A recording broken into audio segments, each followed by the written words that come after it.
ไม่ได้กินต้มไก่เนาะต้มไก่นะจ๊ะกินกับข้าวสวยนี่ข้าวเจ้า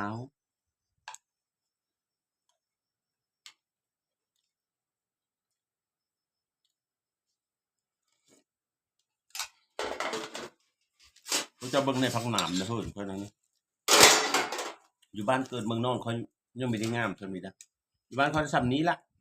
ซ้ำนี้ซ้ำนี้ละไปหาอยู่ปูอยู่ผาตะเก้านะฮะนะมาปูนะมึงเนี่ยฮะนะมึงเนี่ยนะอยู่ปะลุยในสันในเขาสิจำเจียวเขากินข้าวเจ้าเหมือนแล้วเขาจะกินข้าวเหนียวโป๊ก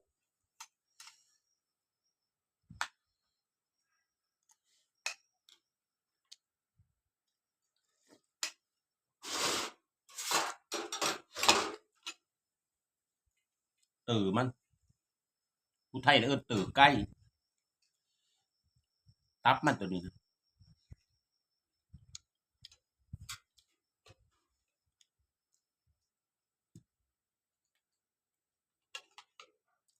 ก็เหรอ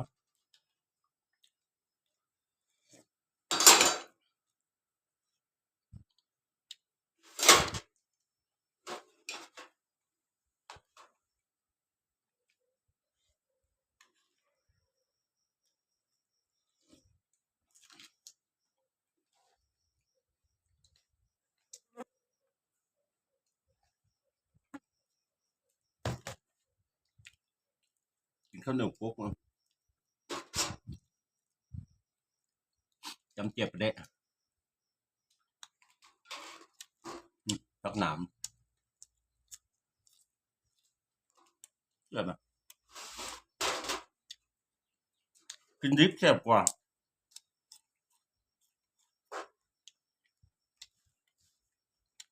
ไปช่องบุดอกตะโก้กับมีท่านน้องครับมันจะกินจำเจวกับก็ไม่ได้เดินหกเนาะยันเดินเจ็ด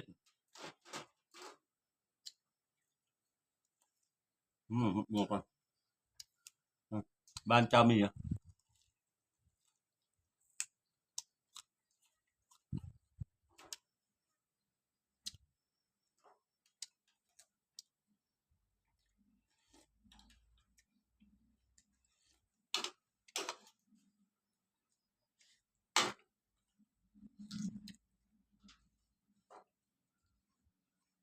นี่ดอกข่า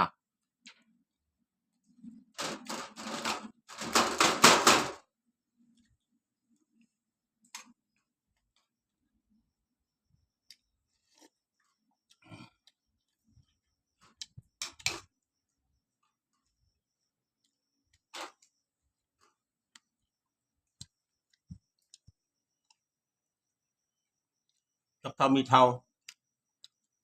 เติดใกล้กับกัดมีเยอะหาดแล้วอย่างเอ้ยนี่สังขาร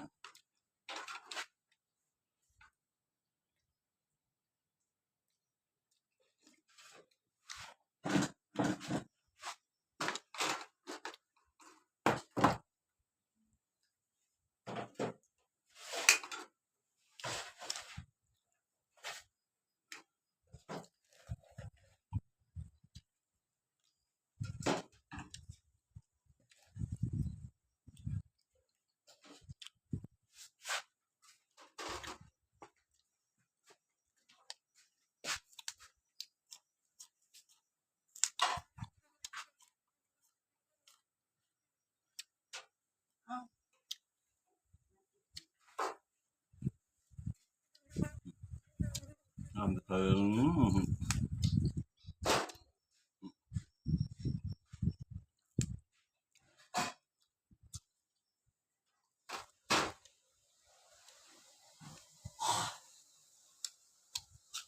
ครับ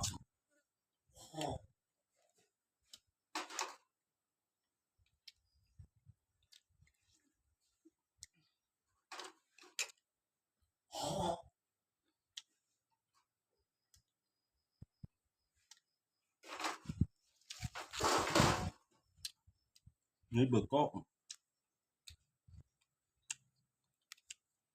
ดูกอกแล้วมาปุ๊ปุ๊บส้มจะจอยบุกกอกกูไม่ได้ฟาดนะ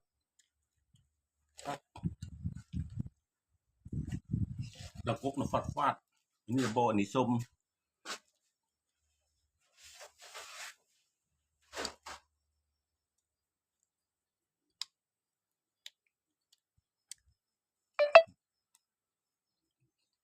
ตับไต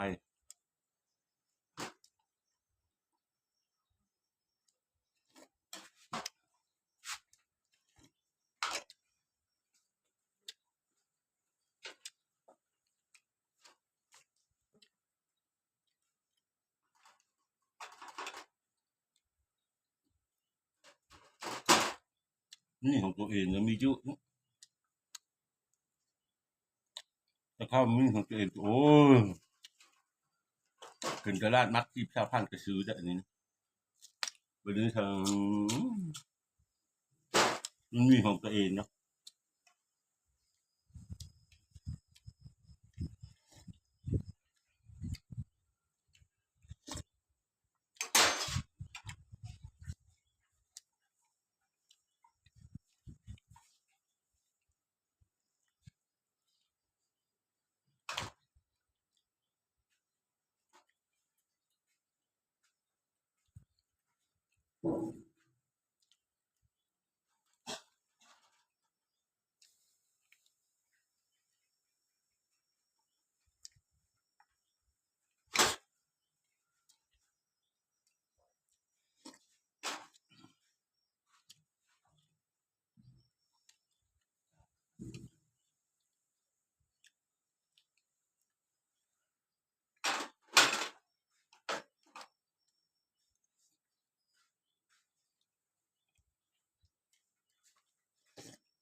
เย็นน้ำกัน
ก็ยังน้อยนังญาติกันกินตาใกล้ อายครับเดี๋ยวนี้เราอยู่กระดุงขึ้น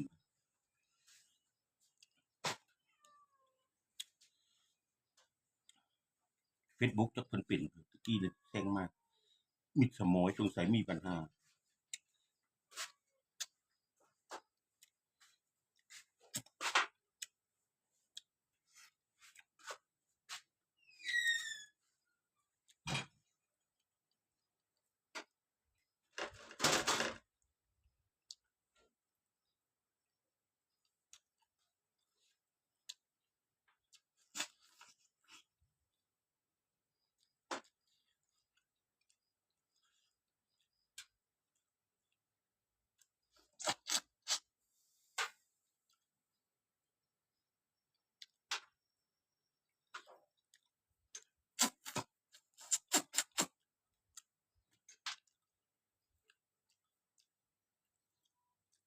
เขาอยู่ว่างกระดุ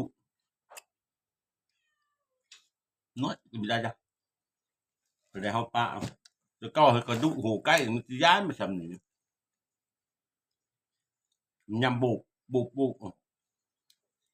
นี่ซึ่ง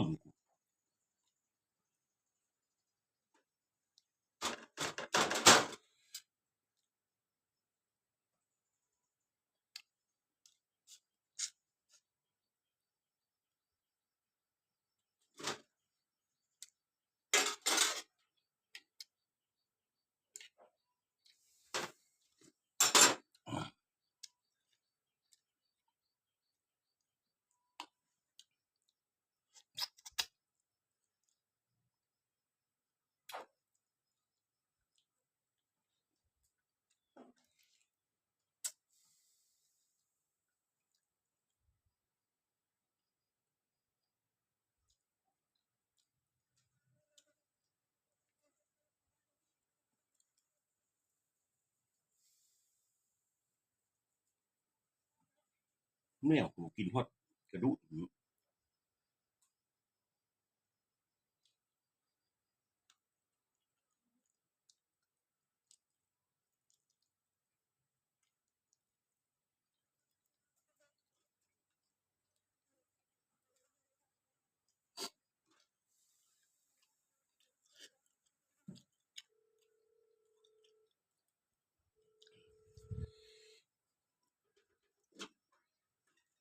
พูมูมันแต่งมันเจ้าเอิญก็คือเป็นคนเอิญพักนามมันเป็นนามนะเป็นนามมันไม่ได้เจ็บนะมันล่ำแก้ผมมาจิบอันนี้มันเจ็บกับปุจี้ก็มีเขาเห็นแล้ว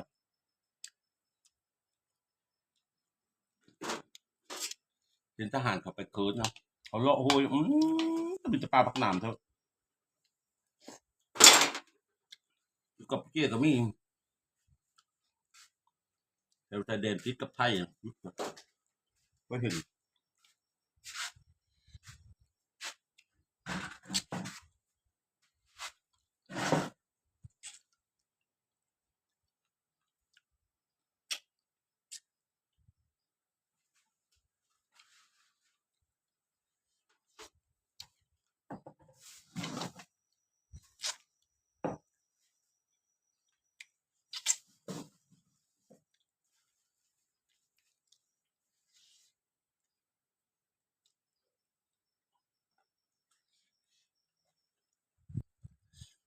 แล้วดูฮ้อนได้กินข้าวมีเยอะแซ่บผมจำเพื่อจะวันนั้นเลิกกับเราท้องมันเยอะอยู่ฮะปะมีปิดอะกินแล้วก็ไม่ได้คักได้จำเจียวนะเจียวนะ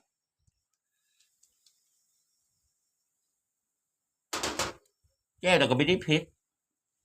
ซื้อ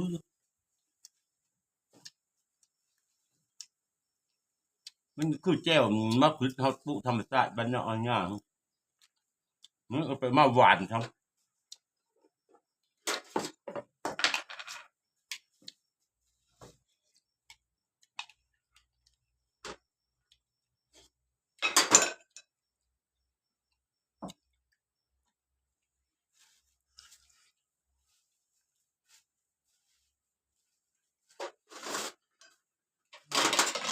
กินต้มไก่จุ่มมะทุยนึงกินอาหารเป็นง่ายกินอาหารเป็นง่าย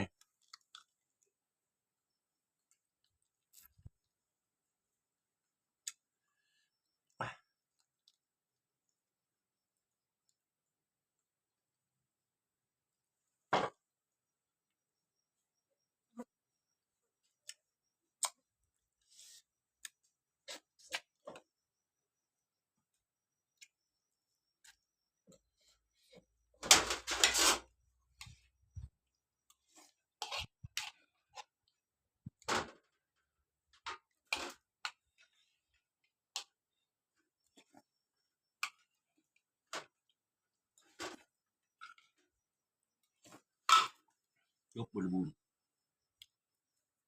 อิ่มแล้วจะอิ่มนะ